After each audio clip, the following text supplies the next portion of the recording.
बहुत दिन हो गए इस तरीके से चले हुए। शुरुआत में ही सांस फूलने लगी, थकावट भी काफ़ी हो गई है, मगर काफ़ी आराम करते करते जा रहा हूँ मैं। तो बस मैं पहुँच ही गया हूँ सेमुखेम मंदिर के मुख्य द्वार पर, और ज़रा आपको मैं दर्शन करा दूँ इस मुख्य द्वार के, जो है मेरे बिल्कुल सामने। तो देख सकते हैं आधे घंटे से पहले ही हम पहुँच गए, और जो हमारा स्पॉट है इस टाइम।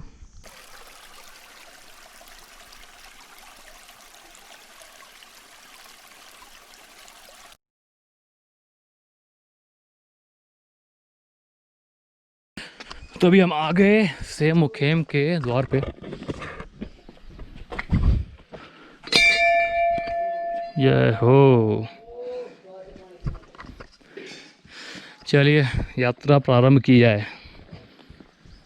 तो मैंने अपनी यात्रा स्टार्ट करी है अभी 1:13 पर। देखते हैं कितनी देर में पहुंचता हूं मंदिर के द्वार पर। और चढ़ाई वाला रास्ता है, बहुत दिन हो गए इस तरीके से चले हुए। शुरुआत में ही सांस फूलने लगी। बाकी रास्ते किस तरीके से हैं वो आपको मैं दिखा दूं। तो ये कुछ इस तरीके से रास्ता है, ये पत्थरों से बनाया गया ये रास्ता। तो ये जंगलों के बीच में इस तरीके से रास्ता बनाया गया है। देख सकते हैं काफ़ी घने जंगल है दोनों तरफ मेरे। तो एडवेंचर के हिसाब से देखा जाए तो काफ़ी अच्छी रोड है, और ऐसी रोड पे चलने में मज़ा आएगा। और यहाँ जो पत्थर इस तरीके से है ना, इनसे ग्रिप बन जा रही है पैरों पे, तो आराम से पैर अटक जा रहे हैं और चलने में आसानी हो रही है। तो ये पत्थर वाली रोड थी, कुछ दूरी तक वो पत्थर वाली रोड थी। अब देखो ये प्लेन सी रोड आ गई है, मिट्टी वाली। और ये ट्रैक जो है मेरा, ये है करीब 1.5 किलोमीटर का, जो मैंने स्टार्ट किया 1:15 बजे। और ये पूरी ट्रैकिंग वाला ब्लॉग मेरा चल रहा है नीचे मुखेम के ग्राउंड से सेमुखेम टेम्पल तक। बने रही मेरे साथ, ऐसे ही मस्त नज़ारे दिखाते हुए आपको ले जा रहा हूँ मैं नागराजा मंदिर पे। और इस ट्रैकिंग का मज़ा लिए मेरे साथ, काफ़ी मज़ा आने वाला है इस ट्रैकिंग में। कहीं पत्थर तो कहीं प्लेन तो कहीं कुछ और तरह का आपको दृश्य दिख जाएगा। और वैसे मैं आपको बता दूं कि ये पूरा वाइल्ड लाइफ एरिया है, तो यहाँ पे बाघ, शेर, चीते, इनके निकलने की संभावना भी काफ़ी हो जाती है। मगर दिन के समय में ये संभावना बहुत कम है, ना के बराबर। मगर सूरज ढलने के बाद यहाँ पे ना आए तो ही बढ़िया, कब कौन सा जीव बाहर निकल आए। और अकेले अगर यहाँ पे आप ट्रैकिंग कर रहे हैं तो काफ़ी ख़तरनाक हो सकता है। तो ट्रैकिंग करने आए तो 3-4 के ग्रुप में ही आए।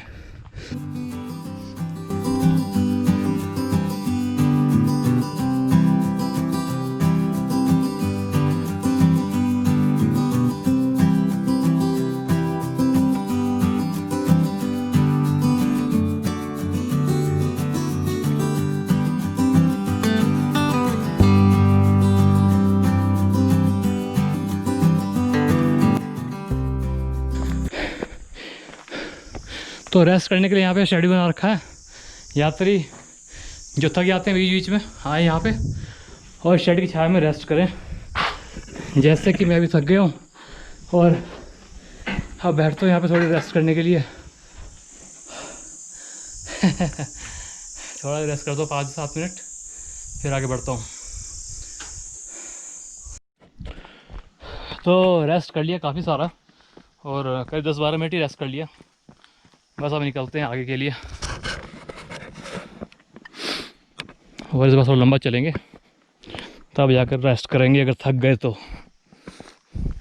और ये देखो इधर ये छोटे छोटे फूल खिले हुए हैं, कितना सुंदर नज़ारा है, देखो आप, बहुत ब्यूटीफुल लग रहा है। काफ़ी दूर दूर तक ये फैला हुआ है।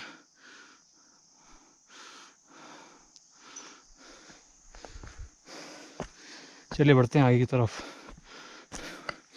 और ये मेरे रोड के दोनों तरफ भी देखिए इस तरीके से ये छोटे छोटे पौधे हैं सफ़ेद फूलों वाले।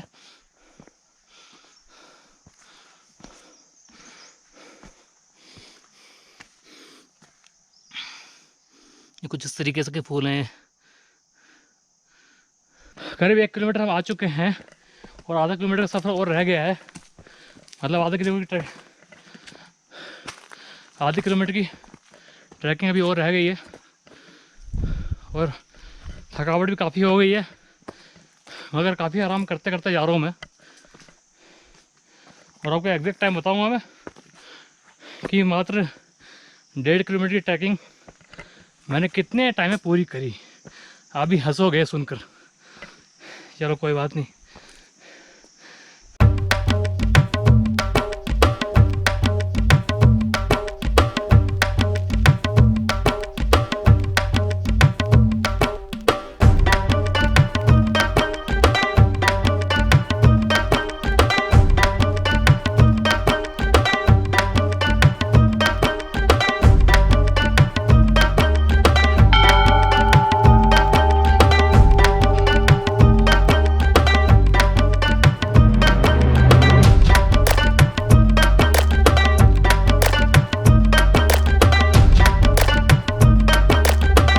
तो बस मैं पहुंच ही गया हूँ सेमुखे मंदिर के मुख्य द्वार पर। और ज़रा आपको मैं दर्शन करा दूँ इस मुख्य द्वार के, जो है मेरे बिल्कुल सामने।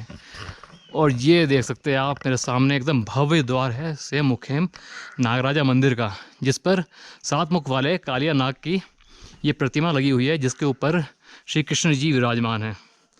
और काफ़ी भव्य द्वार है यहाँ पे मेरे सामने और काफ़ी आकर्षक है ये द्वार देखने में। तो और पास से दिखाता हूँ मैं इस द्वार को आपको। तो ये देखिए इस तरीके से कुछ ये कालिया नाग की प्रतिमा यहाँ पे लगाई गई है। और जो इस द्वार के खंभे हैं इनको कालिया नाग ने अपने द्वारा लपेट रखा है पूरी तरीके से। देखिए कितना भव्य है ये। और बीचों बीच भव्य घंटी जिसमें कृष्ण जी और राधा जी की ये मूर्ति बनी हुई है। तो चलिए करते हैं शत प्रणाम और पहुंचते हैं इस परिसर के अंदर। और मैं आपको थोड़ा सा घूमकर इस परिसर को दिखाऊंगा चारों तरफ से कि किस तरीके से ये मंदिर बना हुआ है अंदर से। चलिए आप देख सकते हैं कुछ इस तरीके से इस मंदिर का परिसर है। और यहाँ पे बहुत बड़ी मात्रा में घंटियाँ बंधी हुई हैं। और ये तो कुछ भी नहीं है, अभी अंदर की तरफ दिखाऊंगा, वहाँ पे तो बहुत ज़्यादा बड़ी मात्रा में घंटियाँ बंधी हुई हैं। और यहाँ देखिए यहाँ पे पूरा घंटियों का द्वार बना हुआ है पूरा का पूरा।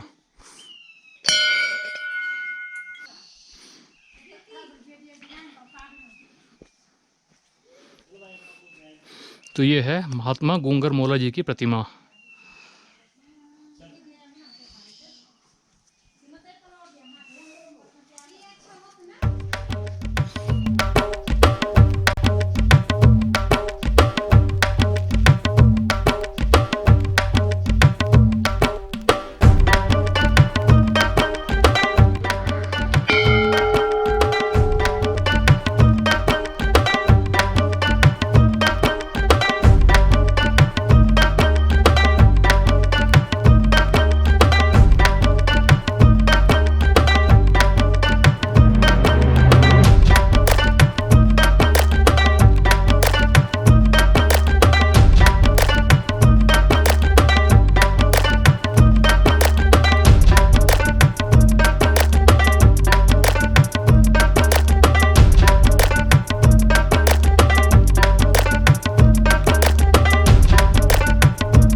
देख सकते हैं आप यहाँ पे बहुत बड़ी मात्रा में जो है घंटियाँ लगा रखी हैं। साथ में यहाँ पे सर्प की भी कई सारी प्रतिमाएं हैं। ये सब तांबे की हैं और पीतल की हैं। जो मेरे सामने आपको ये प्रतिमाएं दिखाई पड़ रही हैं, ये मूर्तियाँ जो हैं नागों की।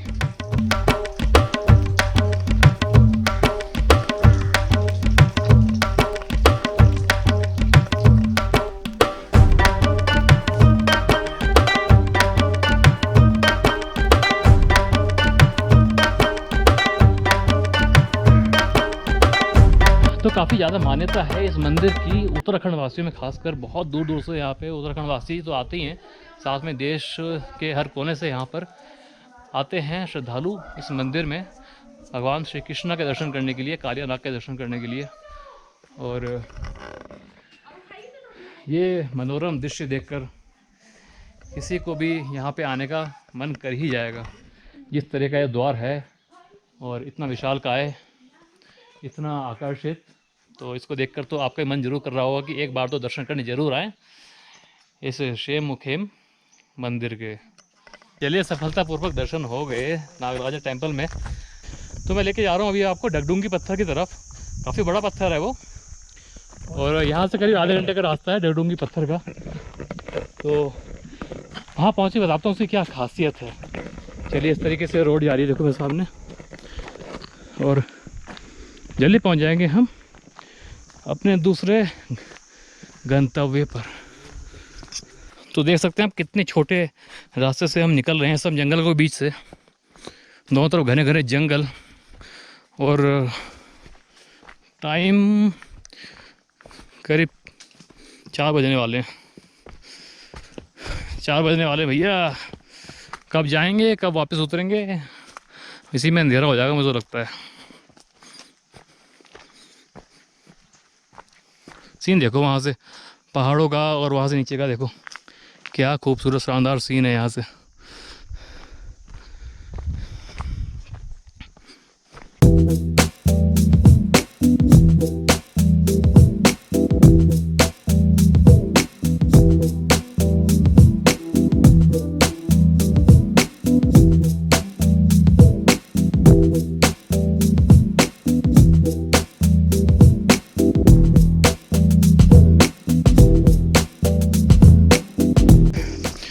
तो उन संकरे जंगलों से निकल के हम थोड़ी चौड़ी जगह पर आ गए। और ये देखो आप, थोड़े पेड़ यहाँ पे दूर दूर हैं, मैदान सा इलाका आ गया है, मगर जिस पत्थर के पास हम जा रहे हैं वो अभी तक नहीं दिखा। तो देख सकते हैं आधे घंटे से पहले ही हम पहुँच गए, और जो हमारा स्पॉट है इस टाइम वो थोड़ा और पास जाके दिखाता हूँ मैं आपको। ये 2 बड़े बड़े पत्थर, जिसमें से सबसे आगे वाला जो पत्थर है इसका नाम है डगडुंगी। जो आप नागराजा मंदिर के आगे की तरफ जाएंगे करीब 20-25 मिनट, तो आप पहुंच जाएंगे यहाँ डगडुंगी पत्थर के पास। तो इसकी जो खासियत है मैं आपको दिखाता हूँ, बताता नहीं हूँ, दिखाता हूँ। पहले तो आप पत्थर को देख लो दूर से। एक तो लोग इसकी पूजा काफ़ी करते हैं, श्रद्धालु इसकी, देखो कलावे बंधे हुए हैं चारों तरफ से। और ये देखो पत्थर कितना बड़ा आप देख सकते हो, पूरा एक बहुत बड़ा चट्टान है। आप बिलीव नहीं कर सकते कि इस पत्थर को एक उंगली से हिलाया जा सकता है, और पूरा जोर लगाओगे तो ये नहीं हिलेगा। तो मैं वही कोशिश करता हूँ देखकर मेरे में कितनी श्रद्धा है, ये पत्थर हिलता है कि नहीं मुझसे एक उंगली से। चलिए देखते हैं एक उंगली से हिलता है कि नहीं हिलता है। और हाँ, वाकई में इतना बड़ा चट्टान मात्र एक उंगली से हिल गया।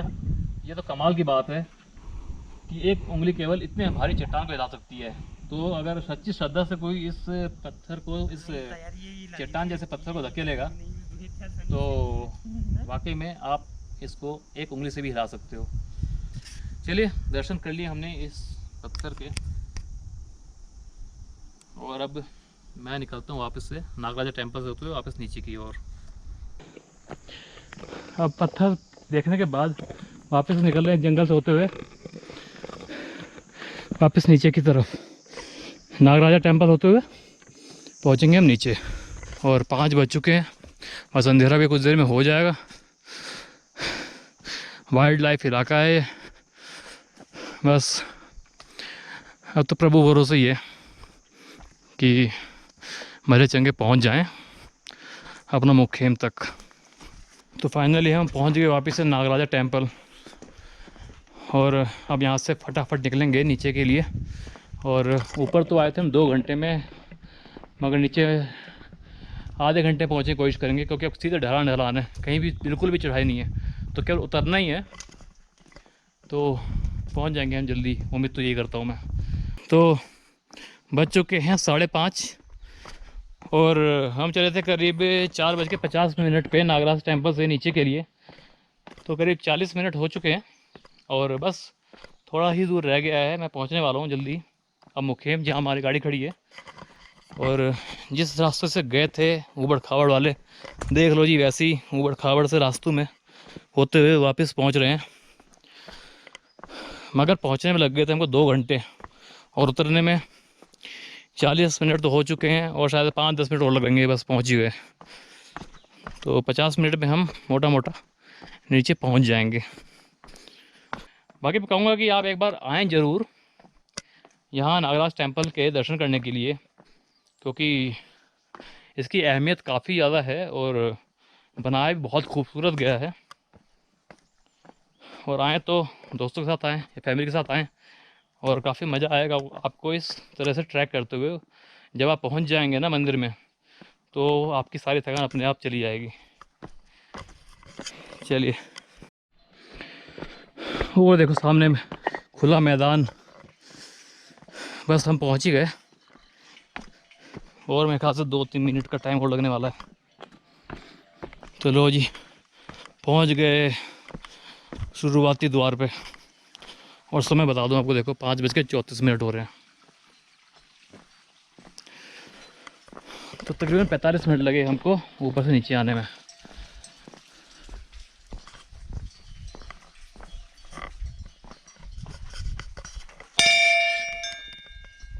सो फाइनली मैं पहुंच गया हूं नीचे अपनी गाड़ी के पास और ये है मुखेम का एरिया। और यहाँ पे लगता है नवंबर के टाइम में मेला जो रहेगा आपकी बार 21 नवंबर से, जो लगता है करीब 3-4 दिन के लिए। तो ये पूरा एरिया जितना खाली दिख रहा है ना, सब फुल पैक दिखेगा आपको और खूब सारे सैलानी दिखेंगे आपको यहाँ पर।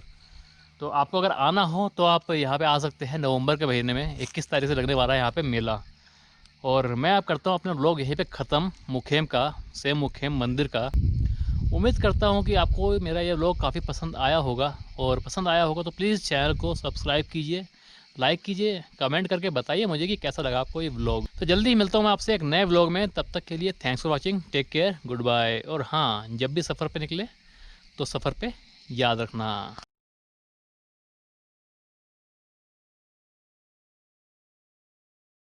तो प्रारंभ करते हैं अपनी यात्रा सुरकंडा देवी मंदिर की।